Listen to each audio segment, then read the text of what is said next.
नमस्कार विद्यार्थी मित्रांनो, मी Kunal sir, Kalpataru educational services, Nagpur, Gadchiroli आणि चंद्रपूर. आजच्या व्हिडिओमध्ये बघणार आहे मित्रांनो आपण 12th जे बोर्ड आहे तुमचं त्याचे पर्सेंटेज पब्लिक ग्रुपचं इम्पॉर्टंट काय आहे.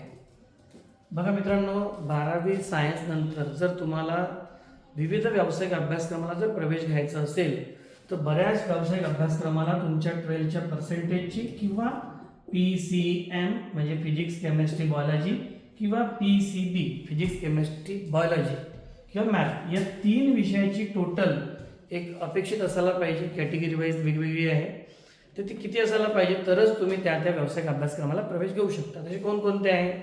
सर्वात पहिले बघू आपण मित्रांनो मेडिकल.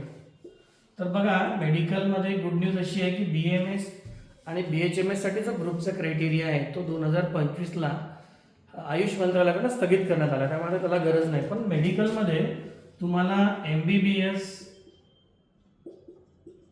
ऑब्लिक BDS म्हणजे ग्रुप एला जर प्रवेश घ्यायचा असेल तर कॅटेगरीमध्ये असेल तर 120 आणि जनरलमध्ये असेल तर 150 कंपल्सरी पाहिजे. PCB सर्वात महत्त्वाचं.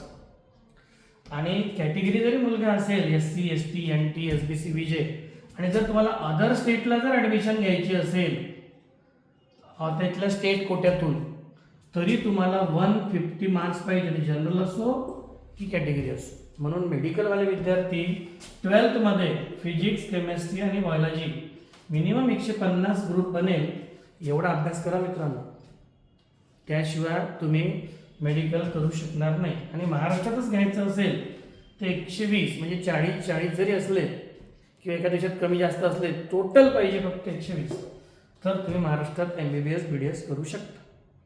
हा सर्वात पहिला क्रायटेरिया 12च्या ग्रुपचा, तो म्हणजे मेडिकल. दुसरा मित्रांनो IIT. जर इंजिनिअरिंगमध्ये जर तुम्हाला IIT सारख्या इन्स्टिट्यूशनमध्ये जर प्रवेश घ्यायचा असेल तर तुम्हाला 12वीला कॅटेगरीला 65 SC ST आणि उर्वरित सर्व कॅटेगरीला 75% अट आहे मित्रांनो. जर तुम्हाला 12thला जर एवढे पर्सेंटेज नसतील तर तुम्ही IITला इलिजिबल नाही, पात्र नाही. म्हणून IITचे मुलं तुम्हाला चांगल्या 12वीच्या बोर्डची तयारी करणं गरजेचं आहे. एवढे पर्सेंटेज मिनिमम असायला पाहिजे. मागच्या वर्षी माझ्याकडे 97% मुलगा होता JEE मेनमध्ये, बट बॅड लक की 65% होते, त्यामुळे त्याला IIT घेता आलं नाही. तो आता महाराष्ट्रातल्या टॉप कॉलेजमध्ये आहे, माझ्याकडे काउन्सिलिंगला होता. हे झालं IIT संदर्भात. त्याच्या व्यतिरिक्त मित्रांनो, जर तुम्हाला महाराष्ट्रामध्ये BTech करायचं असेल इंजिनिअरिंग किंवा B.Pharm करायचं असेल, बॅचलर ऑफ फार्मसी किंवा PharmD करायचं असेल महाराष्ट्रामध्ये, तर कॅटेगरीवाल्यांना 120 आणि जनरलवाल्यांना 135 मॅन्डेटरी आहे महाराष्ट्र स्टेटमध्ये. जर तुम्हाला B.Pharm किंवा BTech करायचं असेल तर ओपनला 135 ओपन आणि EWS आणि NT SBC BJ OBC कॅटेगरीवाल्यांना 120 compulsory पाहिजे.